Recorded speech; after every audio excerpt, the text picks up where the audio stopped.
global news update on top accolade news. The headlines: Hungary passes law banning pride marches. Protests erupt in Turkey after arrest of Istanbul mayor. Trump urges Federal Reserve to lower interest rates. Canada condemns execution of 4 citizens in China. In politics, Hungary passes law banning pride marches. Hungary's parliament has passed a controversial new law banning pride marches, sparking widespread outrage both domestically and internationally. The bill, fast-tracked by the Prime Minister's ruling party, prohibits any LGBTQ+ demonstration on the grounds of protecting children. The move has drawn sharp condemnation from human rights groups, opposition lawmakers, and the European Union, with protests erupting in Budapest, where demonstrators blocked a bridge and lit flares in defiance. Critics have accused the government of silencing LGBTQ+ rights. This is just the latest in a series of anti-LGBTQ+ measures under this government, following previous ban on transgender recognition and restriction on portrayal of homosexuality to minors. Still in politics, protests erupt in Turkey after arrest of Istanbul mayor. Protests have erupted across Turkey following the arrest of Ekrem İmamoğlu, the mayor of Istanbul and leading presidential candidate, just days before his expected nomination. İmamoğlu, a prominent figure from the opposition Republican People's Party, was detained by authorities on charges of corruption and aiding terrorism, accusations his supporters deny. This arrest has sparked widespread protests, with clashes reported between demonstrators and police in Istanbul and other cities. Protesters have expressed anger at what they see as an attempt to silence opposition and undermine democracy. The Turkish government has imposed restrictions in Istanbul, including a ban on public gatherings, but further protests are expected.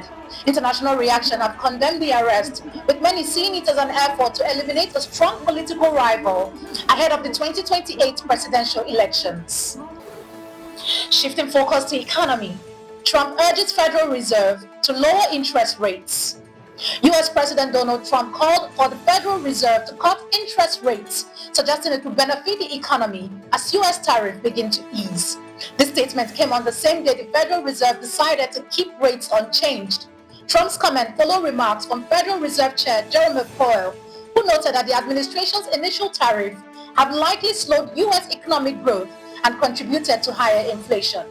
Despite these challenges, Powell emphasized that the Fed is closely monitoring the economic impact of trade policies while maintaining its stance on interest rates. Moving to international relations, Canada condemns execution of 4 citizens in China. Canada is condemning the recent execution of 4 Canadian citizens in China. Foreign Minister Melanie Joly confirmed the death on March 19th, stating that both she and former Prime Minister Justin Trudeau had personally appealed for clemency in these drug-related cases involving dual citizens.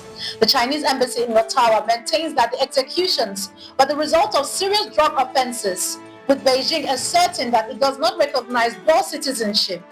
Canada continues to call for clemency for those facing the death penalty abroad. You are watching the Global News Update on Top Accolade News. Do stay with us. Still to come.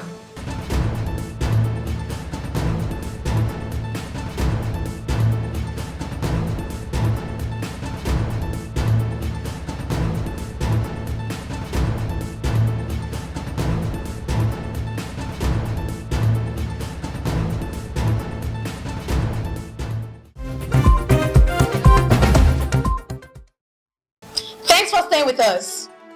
In conflict, Trump and Zelensky discuss ceasefire. U.S. President Donald Trump has had a phone call with Ukrainian President a day after speaking with Russian President Vladimir Putin.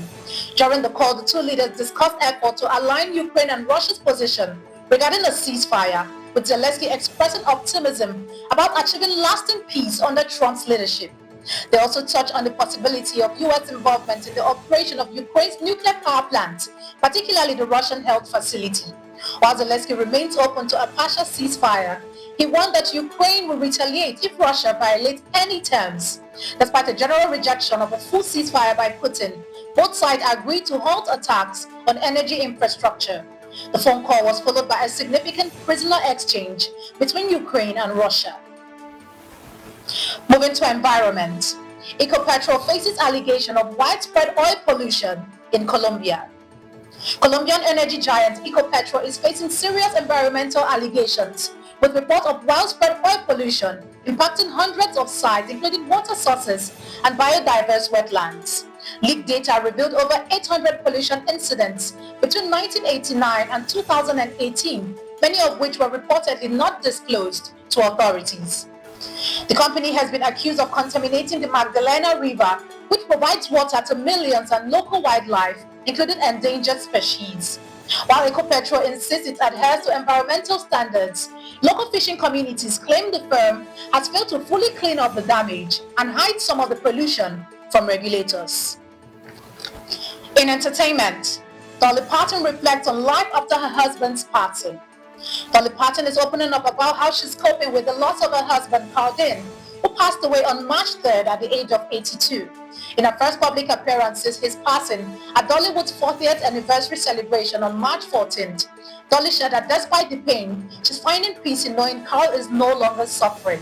In a recent interview, the country music legend explained that after 60 years together, relearning life without him will take time, but she will always carry him in her heart.